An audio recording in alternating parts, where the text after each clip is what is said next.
بسم اللہ الرحمن الرحیم۔ السلام علیکم ناظرین، تازہ ترین خبر آپ کو بتاتے چلیں کہ حکومت کی طرف سے سائنو فارم اور موڈرنا ویکسین کی پہلی ڈوز پر مکمل پابندی لگا دی گئی ہے۔ اب شہری صرف سائنو فارم اور موڈرنا کی صرف دوسری ڈوز ہی لگوا سکتے ہیں۔ اور دوسری طرف آپ کو بتاتے چلیں کہ عالمی ادارہ صحت نے بڑی خبر دے دی ہے۔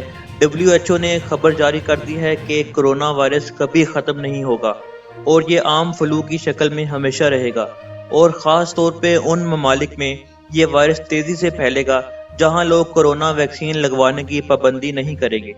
WHO نے یہ خدشہ ظاہر کیا ہے کہ اگر کرونا ویکسین کا بر وقت انتظام کیا جاتا اور اس پر قابو پایا جاتا تو اس وائرس کو ختم کیا جا سکتا تھا، لیکن اب اس پر قابو پانا بہت مشکل ہے۔